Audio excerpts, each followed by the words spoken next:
Salam menjawab, Yahudi dan Nasrani kah? Maka dijawabnya, iya. Siapa lagi? Ya, kalau bukan mereka. Nah, ikhwani fillah Allah wa ayyuhum jami'an. Hal yang seperti inilah yang kemudian kalau kita melihat dari apa yang sudah sama-sama kita ikuti ya dalam perjalanan hidup kita, ya insya Allah sedikit atau banyak telah ditampakkan oleh Allah Subhanahu wa taala orang-orang yang semacam itu. Terkadang mungkin kita kadang-kadang seperti itu. Apakah kita sadar atau tidak? Ya. Ternyata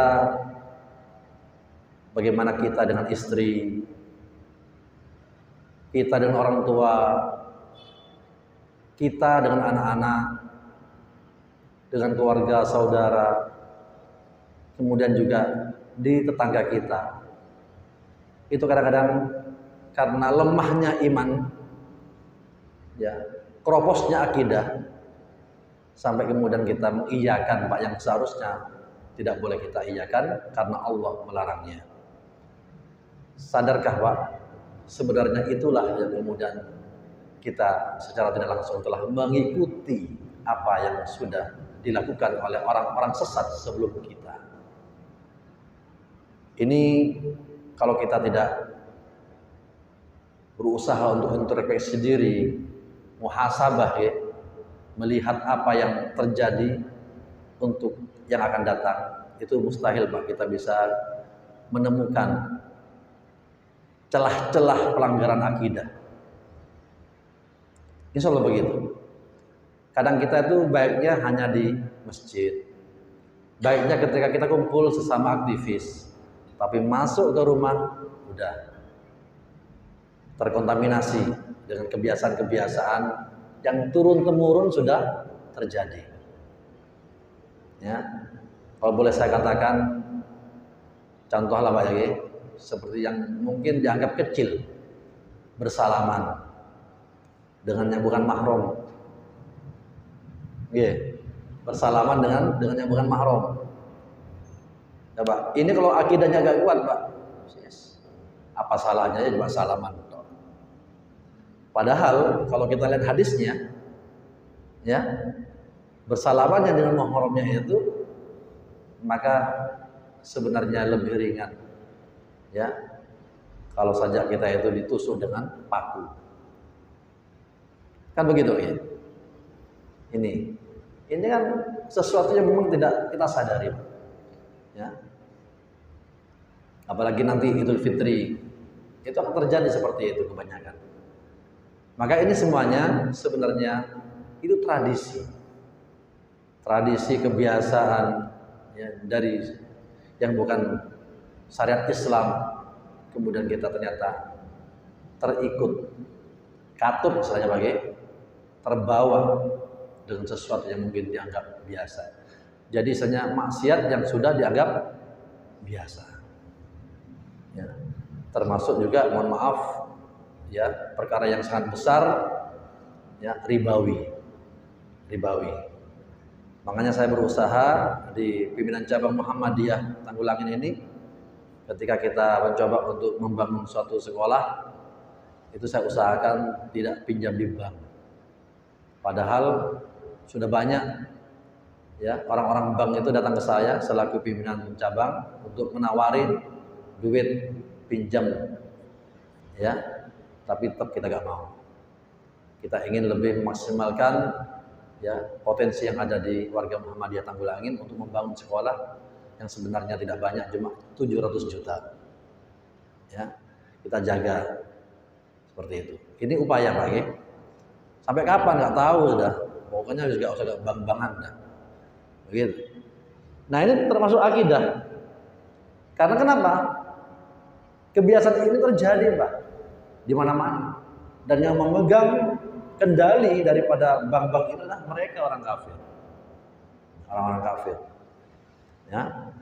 Nah kemudian kita ikut-ikutan. Padahal dosa riba itu yang paling ringan adalah seperti seorang laki-laki yang menzinahi ibu kandungnya. Coba. Ketemu betul.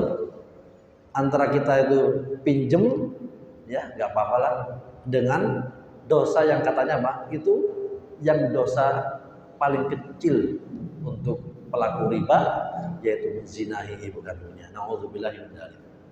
Ini akidah lagi bicaranya. Akidah lagi. Akidah. Nah, seperti kita lah, Pak. Sholat 5 waktu, puasa Ramadan, haji dan umroh, sedekah, zakat. Tapi dengan riba, coba. Sesuatu yang nggak pernah terfikir oleh kita terjadi, tuh, Pak. Mau berzina dengan orang lain saja kita, naudzubillah. Tapi cukup dengan riba sudah, ya. Iya, statusnya itu sama dengan menzinai ibu kandung. Ngoten ya. Beruntunglah bagi kita yang tidak mudah-mudah ya memakai sesuatu sistem yang ada ribawanya. Ya. Banyak kalau saya sampaikan di sini tentunya akan meluas, tapi inilah yang terjadi. Kita berada di suatu negara yang memang apa yang dikatakan oleh baginda Rasul itu memungkinkan kita untuk ikut tradisi itu, dan tradisi itu adalah tradisi yang bukan Islam, ya, bukan syariat Islam, tapi terus diikuti. Ini maknanya bahwa kita tidak akan pernah ya mudah untuk selamat, untuk kemudian kita hanya menjadikan syariat Islam sebagai satu-satunya syarat yang harus kita terapkan dalam rangka udkhulu fis-silmi kafah, ya, ittaqillah haqqa ya ayyuhalladzina amanu taqullaha haqqa tuqatih. Bertakwa kepada Allah dengan sesungguh-sungguhnya bertakwa. Kalaupun kesalahan tetap terjadi, Pak. Tapi kesalahan demi kesalahan berulang-berulang sampai kemudian dibawa mati, ini bukan manusia lagi, Pak. Ya, bukan manusia lagi. Kalau salah bertaubat maka menjadi ya kullu bani adam khata'un wa kullu khata'in tawwabun. Ya, bahwa seluruh Bani Adam itu punya salah dan sebaik-baik orang salah yang bertaubat. Salah bertaubat menjadi baik. Tapi kalau salah dibawa sampai mati, kira-kira apa namanya, Pak? Nah ini, tidak ada keinginan untuk berubah. Taib ikhwani fillah wa iyyakum jami'an. Kemudian hadis yang tadi ini dikuatkan dalam satu riwayat Muslim dari Syauban bahwa Rasulullah SAW bersabda yang artinya, ini agak panjang, sesungguhnya Allah Subhanahu wa taala telah membentangkan bumi kepadaku sehingga aku pun dapat melihat belahan timur dan belahan baratnya. Dan sesungguhnya umatku kekuasaannya akan mencapai belahan bumi yang telah dibentangkan kepadaku itu. Dan aku telah diberikan 2 perbendaraan atau simpanan, merah dan putih, yakni Imperium Persia dan Romawi. Aku meminta kepada Rabbku untuk umatku agar mereka jangan dibinasakan dengan paceklik yang berkepanjangan, dan jangan dikuasakan kepada musuh selain dari kaum mereka sendiri, sehingga musuh itu nantinya akan merampas seluruh negeri mereka. Ini, Pak, ini adalah merupakan kemuliaan Rasulullah SAW, di mana Allah memberikan berbagai macam hal yang ya pertanda bahwa Allah SWT memuliakan bagi Rasul dan umatnya. Namun ketika hal ini disampaikan oleh baginda Rasul, Allah berfirman, wahai Muhammad, bila aku telah menetapkan sesuatu, maka ketetapan itu tidak dapat ditolak. Dan sesungguhnya aku telah memberikan kepadamu untuk umatmu agar aku tidak membinasakan mereka dengan paceklik yang berkepanjangan, dan agar aku tidak menjadikan seorang musuh berkuasa atas mereka dari selain kaum mereka sendiri, sehingga musuh itu merampas seluruh negeri mereka. Sekalipun manusia yang ada di seluruh belahan bumi berkumpul menghadapi mereka, sampai umatmu itu sendiri sebagian mereka menghancurkan sebagian yang lain, dan sebagian mereka menawan sebagian yang lain. Jadi para bapak dan ibu Allah, ternyata apa yang diminta oleh baginda Rasul itu dikabulkan oleh Allah. Namun ternyata yang justru memporak-porandakan itu ada pada tubuh umat Islam sendiri. Ya, sudah semuanya itu ditaklukkannya ya beberapa negara-negara dari timur dan barat, Persia dan Romawi, sudah ya di zaman kekhalifahan Utsmani dia 700 tahun Pak itu berkuasa Pak ya. Masya Allah. Tapi di sana ternyata apa? Adanya perpecahan dari tubuh umat Islam sendiri yang sebenarnya itu awalnya dari apa? Dari mematuhi berhala-berhala, di mana berhala itu tidak harus berhala berupa patung. Berhala tidak harus berupa kayu. Tapi berhala itulah sesembahan di mana mereka diikuti. Ya, diikuti sehingga apa yang telah Allah perintahkan karena dia mengikuti berhalanya, maka akhirnya dia tinggalkan. Yang sebenarnya Allah melarang karena ia mengikuti sesembahannya, maka dia kerjakan. Inilah Pak, awal mula hancurnya umat Islam. Yang sebenarnya Allah telah memberikan kemuliaan-kemuliaan kepada umat Islam, namun Allah sendiri yang mengatakan selama yakni umat Islam ini tidak merusak ya dirinya sendiri. Ikhwani fillah wa iyyakum jami'an. Ini juga diperkuat oleh hadis yang juga lumayan panjang, saya bacakan terjemahnya saja.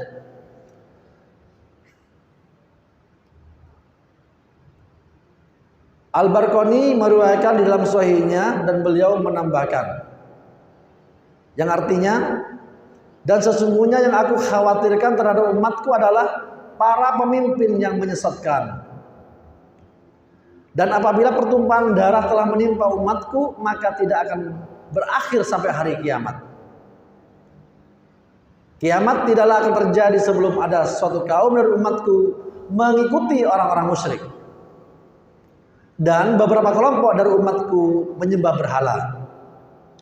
Dan sesungguhnya akan ada di antara umatku 30 pendusta yang semuanya mengaku sebagai nabi, padahal aku merupakan penutup para nabi. Tidak ada lagi nabi sesudahku. Sungguh pun demikian akan tetap ada di umatku segolongan yang tegas membela al-haq dan mendapat pertolongan dari Allah Subhanahu wa taala. Mereka itu tidak tergoyahkan oleh orang-orang yang menghinakan mereka sampai datang keputusan Allah Tabaraka wa taala, yakni mendekat dari kiamat. Jadi para bapak dan ibu, hadis ini menyampaikan kepada kita tentang adanya suatu berita yang benar, ya, bahwa Allah Subhanahu wa taala akan memberikan keamanan itu. Justru Rasulullah SAW khawatir ketika pada perjalanan daripada kekhalifahan atau perjalanan dari beberapa negara-negara Islam, ternyata di sana adanya pemimpin yang sesat, ya, pemimpin yang sesat, yang kemudian mereka itu akan menyesatkan ya rakyatnya. Mereka memiliki pembantu-pembantu yang ketika pemimpinnya yang sesat mengangkat pembantunya pun juga pembantu yang sesat, sehingga kesesatan merata menyebar ke seluruh penjuru, sehingga tentunya keadilan tidaklah mungkin kita akan dapati. Ya. Kemudian Rasulullah SAW pun juga menyampaikan tentang kekhawatirannya di saat ada pertumpahan darah ketika menimpa umatnya, maka hal itu tidak akan berakhir sampai hari kiamat. Pertumpahan darah ini berawal dari dibunuhnya sahabat Nabi SAW, yaitu Utsman bin Affan radhiyallahu taala anhu. Setelah itu banyak pertumpahan darah sampai hari ini, ya, sampai hari ini. Tentunya para bapak dan ibu, sehingga kalau saja kita mengetahui ini, maka Allah melalui Rasulnya mengingatkan kepada kita bahwa kiamat tidaklah akan terjadi sebelum ada suatu kaum dari umatku mengikuti orang-orang musyrik. Rupa-rupanya ya umat Islam ini sudah tidak bisa dihitung lagi mereka itu telah mengikuti kemusyrikan dari orang-orang yang sebenarnya mereka adalah musuh-musuh Allah Subhanahu wa taala. Dan kemudian juga di sini ada yang namanya nabi palsu. Ya. Nabi palsu. Ya, adanya nabi-nabi palsu. Kita mengenal di antaranya Musailamah Al-Kadzab, ya. Dan kalau kita melihat di Indonesia ini sudah ada beberapa orang yang juga mengaku ya nabi di zaman kita. Apa namanya itu Pak? Muhammad Shadiq. Sebelumnya lagi di Mesir itu Mirza Ghulam Ahmad. Ya. Ada beberapa yang mungkin nggak terkenal karena mungkin cukupnya kedaerahan gitu lagi. Tapi banyak sekali. Ya. Ada juga yang nggak dipanggil nabi, tapi masya Allah segala apa yang dikatakan diikuti, seakan-akan dia itu yang bersabda, seakan-akan dia yang mengetahui berita-berita dari langit, diikuti seperti itu. Nah, maka inilah yang kemudian ya memberikan pengertian bahwa kiamat ini sudah dekat. Oleh karena orang-orang yang mengaku nabi ini sangatlah banyak dan sudah terjadi. Nah, kemudian Pak, di tengah-tengah ya rusaknya ya atau sesatnya kaum muslimin yang mengikuti apa yang telah dilakukan oleh para pendahulu orang-orang musyrik ini, ternyata Allah SWT melalui Rasulnya ya mengatakan di sini bahwa sungguh pun demikian akan tetap ada dari umatku segolongan yang tegas membela al-haq.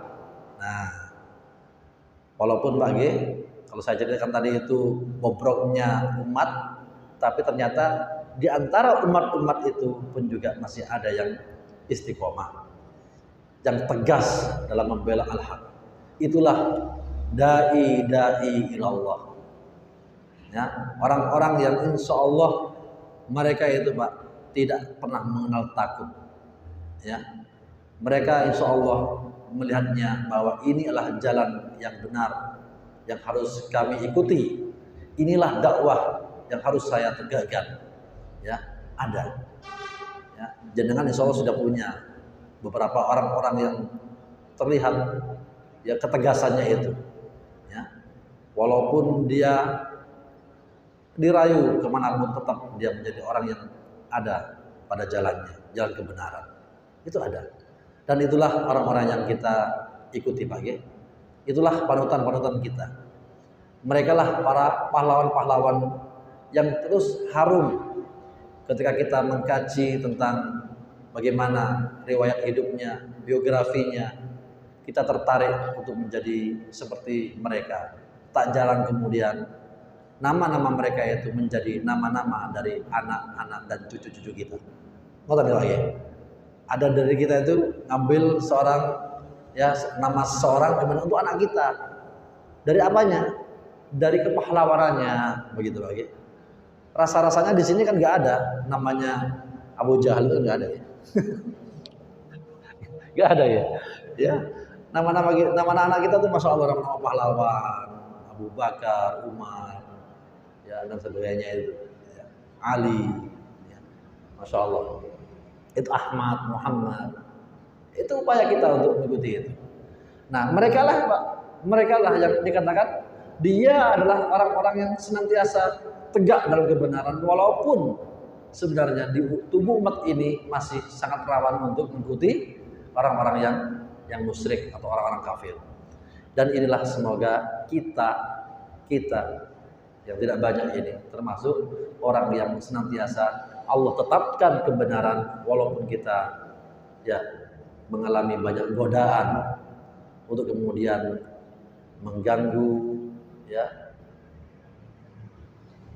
mengajak, merayu untuk kemudian kita berada dalam kesesatan.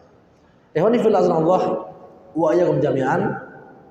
Jadi kalau kita melihat apa yang telah disampaikan oleh baginda Rasulullah SAW ini, maka faedahnya terjadinya kesyirikan di kalangan umat Islam dan bantahan atas orang-orang yang mengingkarinya. Karena dalam hadis ini Nabi Muhammad SAW menghabarkan bahwa sebagian umatnya akan menyembah berhala. Ya. Artinya Bapak, tadi saya sampaikan di awal, hadis ini menjelaskan dan menegaskan ya, di tubuh umat ini ada orang yang berbuat kesyirikan. Pada umat ini ada orang yang telah kufur, sehingga kita ingin berkata, Muslim sebenarnya kafir. Ngoten Pak ya? Dia itu mukmin, tapi sebenarnya dia musyrik. Itu yang ingin saya katakan, Pak. Ada itu. Ya. Pejuang ya, pejuang kebatilan, di mana mereka itu adalah orang Islam, tapi justru musuhnya adalah orang Islam sendiri. Buat ada nawatan Pak? Ada kan ya? Kira-kira termasuk kita enggak? Pastikan tidak Pak. Pastikan tidak. Karena ini informasi Rasulullah itu ada pada umatnya.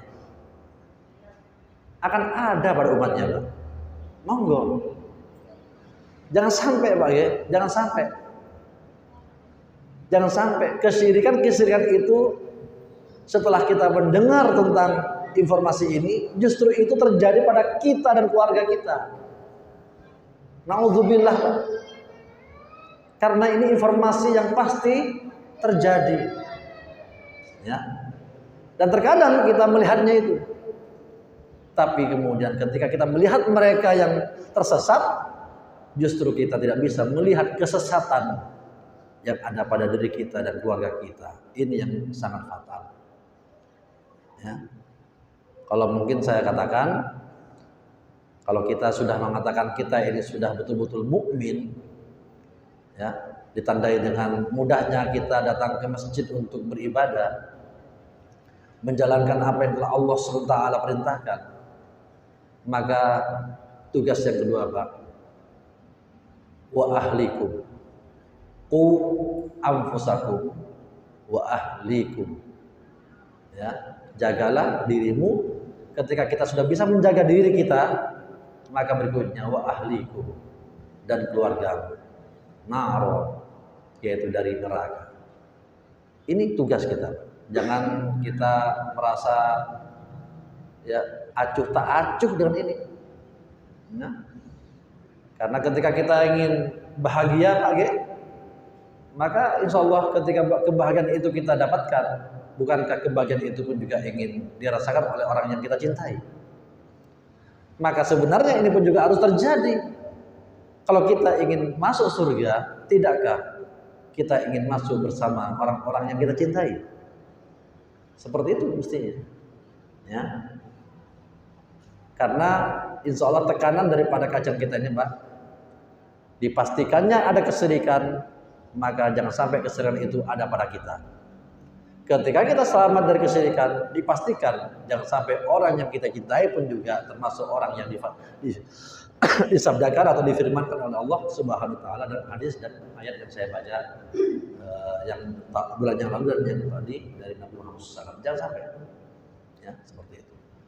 Nah, ya Allah wa ayyuhum jami'an, kesimpulannya ya, bahwa dalil-dalil yang menunjukkan bahwa sebagian umat Islam akan menyembah berhala, yaitu agar kita waspada dari kesyirikan